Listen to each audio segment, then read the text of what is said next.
Saya lagi di rumah deh guys. Jangan lupa like, comment, and subscribe. Kisah Junko Furuta. Junko Furuta, gadis asal Misato, Prefektur Saitama, adalah gadis yang cantik. Karenanya, ia menjadi sangat populer di sekolahnya SMA Yashio Minami. Menjadi populer tak selamanya enak. Furuta banyak mendapat pandangan iri dari teman-temannya di sekolah. Tapi itu tak seberapa. Ternyata kepopulerannya mengantarkannya menjadi korban penculikan, penyiksaan, pemerkosaan, dan pembunuhan oleh remaja lelaki yang memiliki koneksi dengan Yakuza. Kasus ini terjadi pada akhir tahun 1980-an. Dikenal dengan nama kasus pembunuhan gadis SMA terbungkus beton. Disebut demikian karena tubuh Furuta ditemukan dalam sebuah drum yang berisi ratusan liter semen. Mungkin kisah tragis ini akan terasa mengganggu. Furuta lahir pada 22 November 1971. Ia tinggal bersama orang tua, kakak, dan adik laki-lakinya. Seperti siswi SMA di Jepang pada umumnya, Furuta melakukan kerja paruh waktu hingga petang usai pulang sekolah. Awal nelangsanya dimulai ketika seorang lelaki bernama Hiroshi Miyano yang punya reputasi sebagai tukang bully dan memiliki koneksi dengan Yakuza tertarik pada kecantikannya. Biasanya, Miyano dan kawan-kawan menyukai perempuan yang nakal, suka minum alkohol, merokok, atau pakai narkoba seperti yang mereka lakukan. Justru, anak baik-baik seperti Furuta akan direndahkan oleh geng seperti itu. Namun, suatu hari, Miyano membuat pengecualian. Ia tertarik pada paras Furuta. Miyano menyatakan cinta, namun Furuta menolak dengan alasan ia sedang tak berminat pacaran. Selama ini, semua siswa di sekolah menaati kemauan Miyano, apalagi kalau bukan karena mereka takut pada teman-teman Yakuzanya Miyano. Miyano dan koneksi Yakuzanya pamer kekuasaan dengan cara menebar dan mengeksploitasi ketakutan orang lain, sehingga penolakan dari Furuta membuat Miyano marah besar. Kehidupan bagai neraka yang dialami Furuta pun dimulai. Malam hari pukul 8.30 tanggal 25 November 1988, Furuta pulang dari pekerjaan paruh waktunya dengan menaiki sepeda. Sayangnya saat itu Miyano dan Nobuharu Minato, kawannya, sedang berkeliaran di Misato untuk merampok dan memperkosa wanita lokal. Mereka kemudian melihat Furuta yang mengendarai sepeda. Atas perintah Miyano, Minato menendang sepeda Furuta hingga gadis itu terjatuh. Minato lalu kabur sementara Miyano berpura-pura baru datang dan menawarkan diri untuk mengantar Furuta pulang. Furuta tak menolak, namun ternyata ia diarahkan ke sebuah bekas gudang yang tak jauh dari lokasi jatuhnya sepeda. Miyano mulai melancarkan ancaman memamerkan kekuasaan dengan kembali menyinggung koneksinya dengan Yakuza. Oleh Miyano, Furuta kembali dibawa ke hotel dan menghubungi dua orang temannya, Jo Ogura dan Yasushi Watanabe. Minato menyusul dan keempatnya membawa Furuta ke rumah orang tua Minato di distrik Ayase Adachi. Miyano dan ketiga kawannya punya rekam jejak pemerkosaan terhadap perempuan secara beramai-ramai. Para lelaki itu mengatakan pada Furuta bahwa mereka tahu di mana Furuta tinggal dari buku catatan yang ada di dalam tasnya dan mengancam bahwa Yakuza akan membunuh keluarganya jika dia berusaha kabur. Pada 27 November, orang tua Furuta mengontak pihak kepolisian karena anaknya tak kunjung pulang. Tak lama berselang, ada telepon dari Furuta.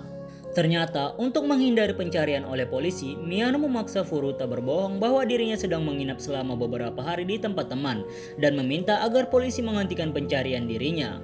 Sementara ketika di rumah Minato, orang tua Minato tak curiga karena Furuta dipaksa untuk mengaku sebagai pacar dari salah satu penculik tersebut.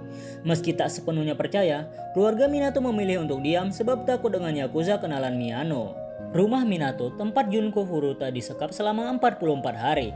Minato juga adalah remaja yang bersikap kasar kepada kedua orang tuanya. Di rumah itulah selama kurang lebih 40 hari ke depan, Furuta berkali-kali mendapatkan penyiksaan yang tingkat kekejamannya melewati logika kemanusiaan. Bukan hanya oleh keempat lelaki itu, tapi teman-teman Yakuzanya seringkali diundang untuk turut menyiksa Furuta.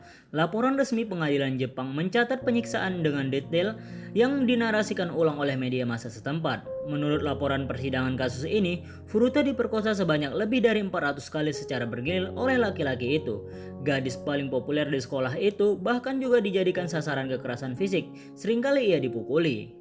Tubuhnya digantung di atas plafon dan diperlakukan seperti karung tinju, dan tak jarang perutnya dihantam barbel. Oleh para lelaki keji itu, Furuta dibuat kelaparan, tapi ia dipaksa memakan kecoa hidup dan meminum urinnya sendiri. Beberapa bagian tubuhnya dibakar seperti ditempel lilin panas atau dibakar dengan rokok dan korek api. Bahkan beberapa bagian tubuhnya dimutilasi atau ditusuk jarum jahit. Dalam kondisi yang demikian brutal, Furuta dipaksa untuk bermasturbasi di depan para pelaku. Benda-benda asing yang tak masuk akal dimasukkan ke kemaluan dan anusnya sehingga mengakibatkan pendarahan yang hebat. Kurang lebih 16 hari masa penyikapan Furuta, ada seorang pria yang diintimidasi oleh para pelaku untuk memperkosa Furuta melaporkan insiden itu ke saudaranya. Saudaranya pun meminta orang tuanya untuk memanggil polisi dan memeriksa rumah Minato. Tapi dua polisi yang bertugas mengatakan tak ada gadis di rumah Minato. Kedua polisi itu ternyata tak memeriksa isi rumah dengan keyakinan bahwa undangan pemeriksaan itu sendiri sudah cukup membuktikan bahwa tak ada gadis di rumah Minato. Pada akhir kasus ini, kedua polisi tersebut dipecat karena tak menjalankan tugas sesuai prosedur. Pada Desember 1988, setelah 1 bulan berada dalam penyekapan, Furuta mencoba menelpon pihak kepolisian. Upayanya gagal karena ketahuan oleh Miyano. Furuta kemudian dihukum, kakinya dibakar sementara anusnya dimasuki botol besar hingga mengalami pendarahan dan kejang-kejang.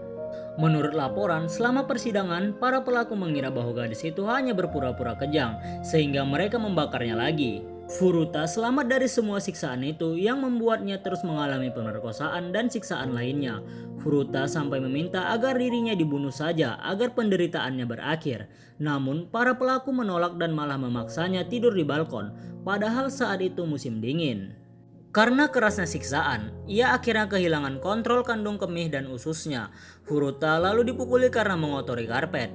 Dia juga tidak dapat makan atau minum karena akan muntah dan tentunya ia akan dipukuli karena ini. Memasuki Januari, penyiksaan demi penyiksaan membuat kondisi fisik Furuta berubah. Wajahnya membengkak dan luka-luka di sekujur tubuhnya mulai membusuk dan menghasilkan bau tak sedap. Dia mengalami siksaan yang paling sadis sampai akhirnya dia dibunuh dan mayatnya disembunyikan di dalam drum berisi beton. Pembunuhan Junko Furuta, seorang gadis SMA asal Jepang, menjadi salah satu kejahatan paling keji yang pernah dilakukan di negeri Sakura itu. Okay.